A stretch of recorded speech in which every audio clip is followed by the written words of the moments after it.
श्रोताओं, मैं मुकेश गंभीर, डायरेक्टर रेडियो बूस्ट, आज एज यूजुअल एक मेडिसिन लाइन से एक्सपर्ट, एक यूरोलॉजिस्ट को एज एक्सपर्ट अपने स्टूडियो में साथ लेके आया हूँ। साथियों, मैंने अक्सर आपसे कहा है कि रेडियो बूस्ट का पर्पस ये रहता है कि जितना अधिक से अधिक हम साधारण लोगों का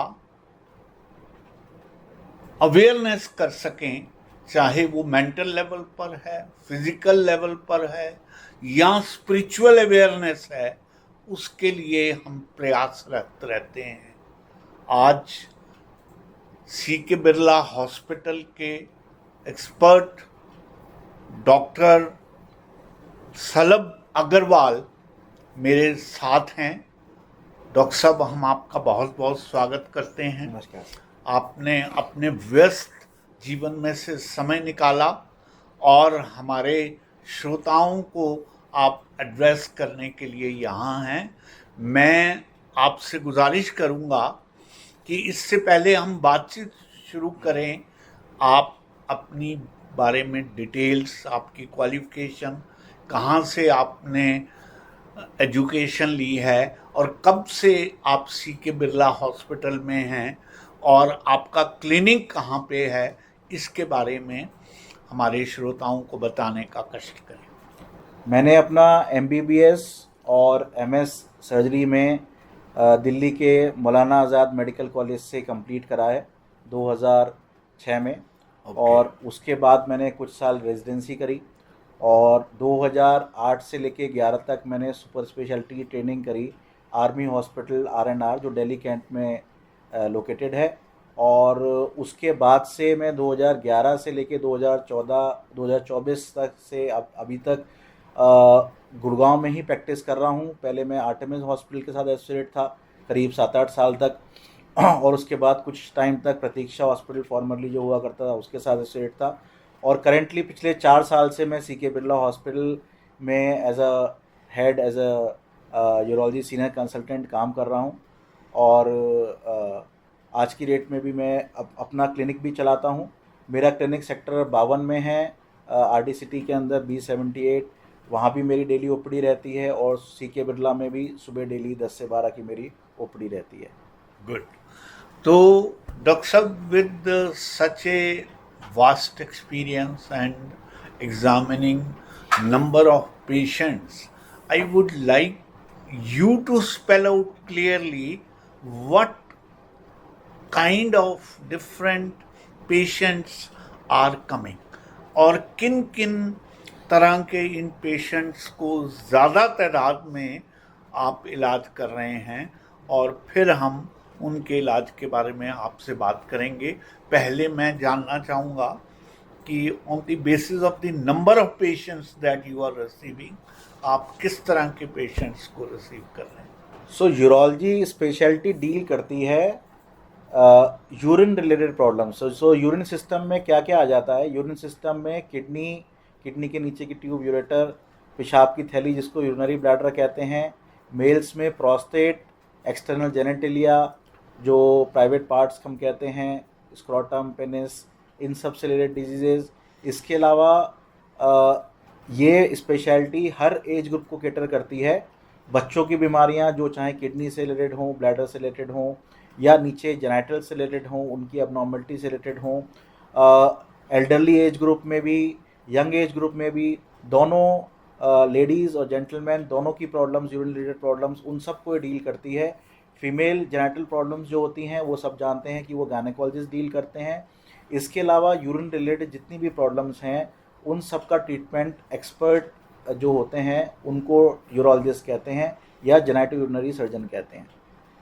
ओके। तो डॉक्टर साहब, दोनों क्लिनिक पे सी के बिरला हॉस्पिटल में भी और आपके दूसरे क्लिनिक में भी आपके पास नॉर्मली सीनियर सिटीजन्स ज़्यादा पेशेंट आते हैं या यंग एज के पेशेंट्स भी आते हैं?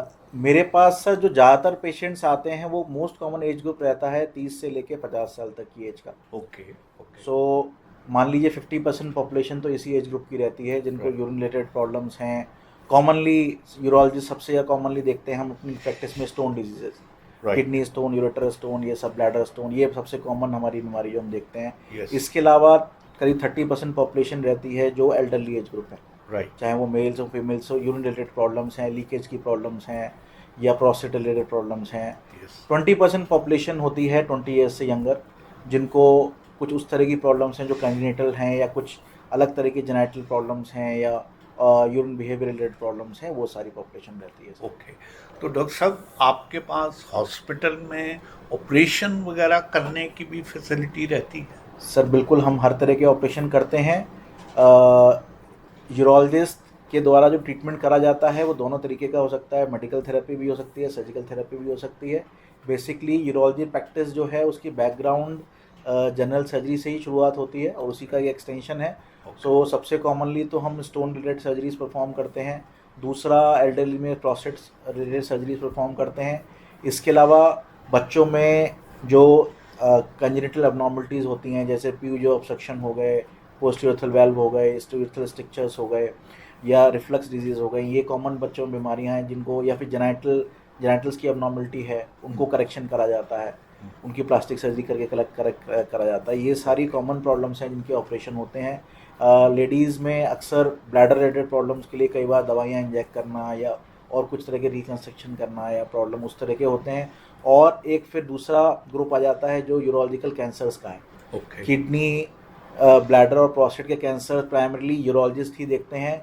सो उनसे रिलेटेड क्या ट्रीटमेंट होना है, मेडिकल ट्रीटमेंट या क्या सर्जिकल ट्रीटमेंट होना है, इनके बड़े ऑपरेशन जिनमें इन अंगों को निकाला जाता है इधर ओपन सर्जरी से या लेप्रोस्कोपिक, या आजकल लेटेस्ट जो रोबोटिक सर्जरीज आई हैं वो भी यूरोलॉजिस्ट परफॉर्म करते हैं। ओके और ये सभी तरह की सर्जरीज हमारे सीके बिरला हॉस्पिटल में होती हैं कम्प्लीटली, इवन रोबोटिक सर्जरीज भी होती हैं हमारे पास। राइट एंड मैं भी सारी सर्जरीज करता हूँ, okay endoscopic surgeries, laparoscopic surgery और रोबोटिक सर्जरी, सारी सर्जरीज करता ओके हूँ।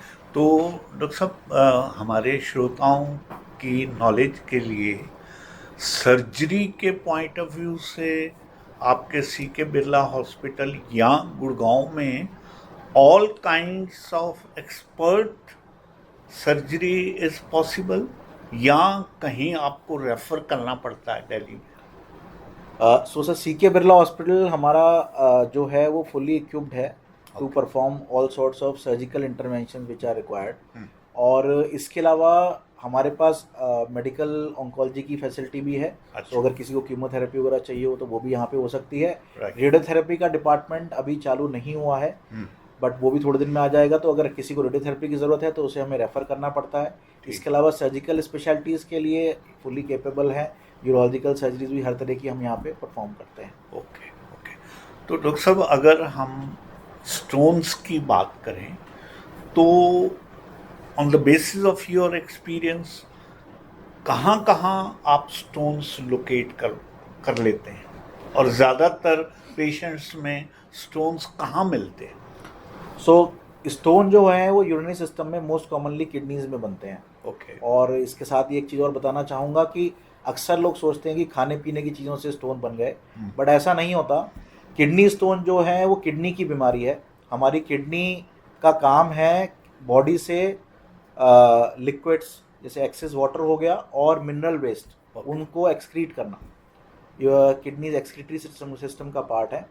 लेकिन जब किडनी में ये बैलेंस इन दोनों के बीच में बिगड़ जाता है तो यही मिनरल्स डिपॉजिट होके स्टोन्स बनाने लगते हैं। ओके So, तो कोई खास वजह नहीं रहती? सो ये बीमारी की उत्पत्ति तो किडनी की प्रॉब्लम, इंटरनल प्रॉब्लम है Yes. To handle these waste which it is suppose to excrete. Right but dietary factors और कम पानी पीना ये इस चीज़ को एग्जैजरेट कर देते हैं और उनके चांसेस को इंक्रीज कर देते हैं जिनके पास बेसिकली ये किडनी की प्रॉब्लम चल रही है। ओके सो किडनी में मोस्ट कॉमनली स्टोन्स बनते हैं और फिर आगे फर्दर जैसे स्टोन्स बाहर आने के लिए ट्रैवल करते हैं यूरिनरी ट्रैक्ट में, या तो किडनी की थैली में, या फिर किडनी की ट्यूब जिसको हम यूरेटर कहते हैं उसमें, या फिर ब्लैडर में आके अलग अलग तरीके के सिम्टम्स कॉज करते हैं।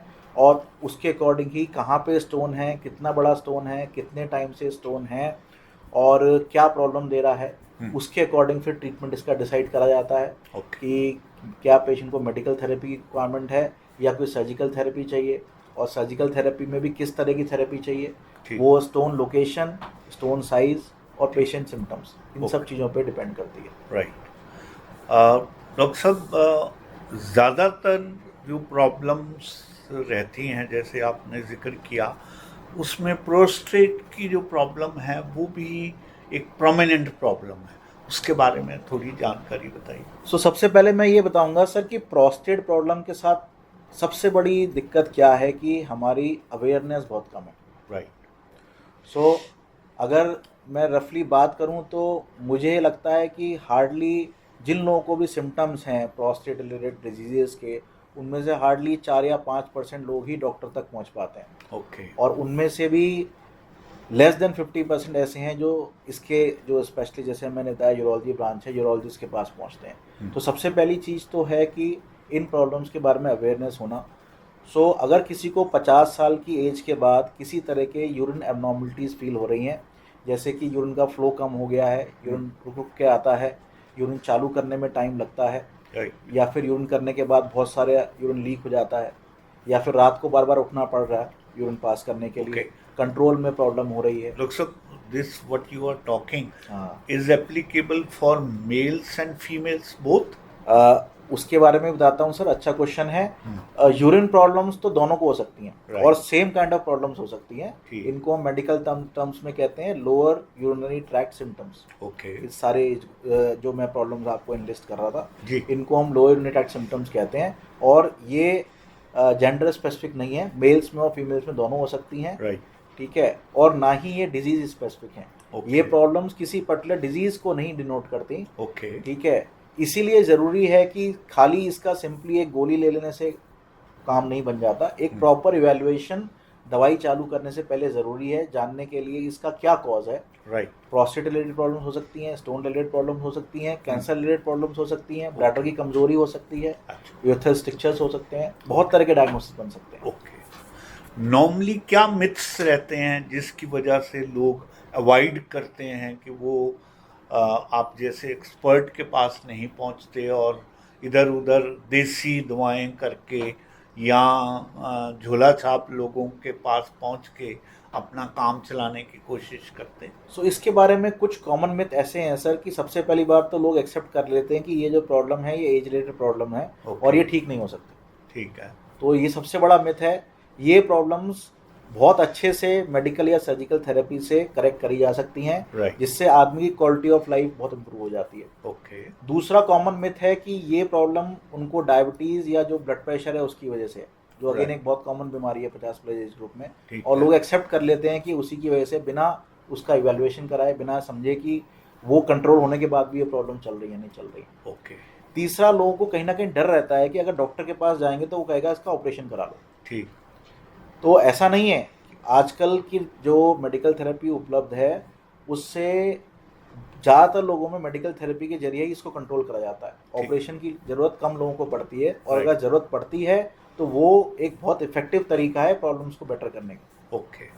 तो ये कुछ कॉमन मिथ है इन प्रॉब्लम्स को। ओके। तो डॉक्टर साहब, जैसे आमतौर पर सुनते भी हैं और लोग बात करते भी नज़र आते हैं, with male is it at a particular age that this problem is being located, or it can be at the age of 50 or 60 or 70? So what is the age related issue which is associated with this? Sir बिल्कुल, जो prostate की वजह से problems आती हैं जिसको हम commonly BPH कहते हैं, उस बीमारी को, ये बीमारी यूजली 50 साल से प्लस एज में ही चालू होती है।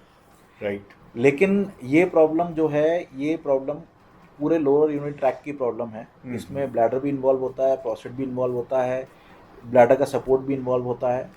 इसलिए हर आदमी को डिफरेंट तरह के सिम्टम्स होते हैं, और हर आदमी का प्रोग्रेशन डिफरेंट होता है। ओके। किसी आदमी को प्रॉब्लम्स 50 साल में महसूस हो सकती हैं, किसी को 60-70 साल में महसूस हो सकती हैं, और हो सकता है किसी को मेडिकल ट्रीटमेंट की ज़रूरत पड़े या किसी को खाली लाइफस्टाइल चेंजेस की ज़रूरत पड़े, किसी को 50-55 की एज में सर्जरी की ज़रूरत भी पड़ सकती है। ठीक। तो ये डिपेंड करता है कि उसके सिम्टम्स कितने सीवियर हैं, क्या कॉम्प्लिकेशन है और किस स्पीड से प्रोग्रेस कर रहे हैं। राइट। डॉक्टर साहब, if it is not too personal, how many surgeries are being conducted by yourself in this hospital? Sir मैं इस हॉस्पिटल में हर महीने 50+ सर्जरीज करता हूँ। Okay. और Related to all kinds of. Related to all kinds of urological problems. Okay. Okay. इसके अलावा मेरी और प्रैक्टिसेस भी हैं तो महीने में 100+ सर्जरीज मैं करता हूँ, जिसमें हर तरह की सर्जरीज हैं, stone related, prostate related, cancer related, बच्चों वाली सर्जरीज, विमेन वाली सर्जरीज, हर तरीके से। Okay. So here in CK Birla Hospital, you must be having a number of other doctors to help you, to assist you, and there is a complete team which is there. सो जो हमारा hospital है sir, यहाँ पे मैं वैसे अकेला urologist हूँ, लेकिन हमारी टीम है दूसरे डॉक्टर्स यूरोलॉजिस्ट के साथ, जो बड़े केसेस जैसे ऑन्कोलॉजी रिलेटेड केसेस हैं, Okay. उनमें हम लोग एज अ टीम काम करते हैं। हमारे पास ऑन्कोलॉजी डिपार्टमेंट भी पूरा है। सो जहाँ तक सिंपल केसेस की बात है, मैं अकेले हैंडल करता हूँ, obviously with the help of the juniors जो मेरे को पेशेंट मैनेजमेंट में हेल्प करते हैं। Right. और सर्जिकल पार्ट मैं अकेले देखता हूँ। Okay. और जहाँ बड़ी सर्जरीज की बात आती है, वहाँ फिर हम एज अ टीम काम करते हैं, Right. पेशेंट को बेनिफिट देने के लिए। Right. Dr. Sahab, in what way and what are the various aspects which you would like to suggest and advise to our general public that with what symptoms they should become aware, cautious, and start approaching the doctors for further treatment? सो जिन लोगों को urine का flow suddenly बहुत कम हो गया है, Right. या urine leakage चालू हो गई है, Okay. जिन लोगों की यूरिन की फ्रीक्वेंसी खास तौर से रात को बहुत ज़्यादा बढ़ गई है, Okay. यूरिन में ब्लड आना, Okay. या फिर यूरिन ट्रैक में या यूरिन पास करते हुए बहुत तेज़ पेन होना, Okay. ये सारे अलार्मिंग सिम्टम्स हैं कि अंदर कुछ बहुत ज़्यादा गड़बड़ी हो रही है। Okay. सो इन प्रॉब्लम्स के लिए इमीडिएटली डॉक्टर को अप्रोच करना बहुत ज़रूरी है। Right. Right. Dr. Sahab, I would like that you just spell out the number of your telephone so that as and when required our listener can approach you, and that please tell the time of your availability in the various hospital as well. Sir मैं C K Birla hospital में daily morning में OPD करता हूँ 10 से 12, और इसके अलावा मेरी क्लिनिक का नाम है वन हेल्थ यूरोलॉजी क्लिनिक। वहाँ पे मैं 3 दिन मॉर्निंग में मिलता हूँ, मंडे, वेडनेसडे और फ्राइडे 12 से 2। This is in sector. Sector 52, Yes. RD city. Okay. और 3 दिन इवनिंग में मिलता हूँ, ट्यूसडे, थर्सडे, सैटरडे 5 से 7। अपॉइंटमेंट लेने के लिए 8929272667 Okay. ये मेरा नंबर है, जिस पे आप अब बात करके अपॉइंटमेंट ले सकते हैं, चाहे वो सीके बिरला के लिए हो या फिर आप मेरी क्लिनिक पे अपॉइंटमेंट लेना चाहते हैं। Okay. Thank you very much, Dr. Sahab. I think welcome sir. you have really, in a very simple language, you have explained expertise of your area, and श्रोताओं, मुझे लगता है कि आप अपनी इन समस्याओं के बारे में डॉक्टर साहब से अपॉइंटमेंट लेके मिल सकते हैं और अपनी समस्याओं का हल ढूंढ सकते हैं। मुझे कहने की ज़रूरत नहीं है कि डॉक्टर साहब is one of the prominent doctor in CK Birla hospital, is very prominent, very famous.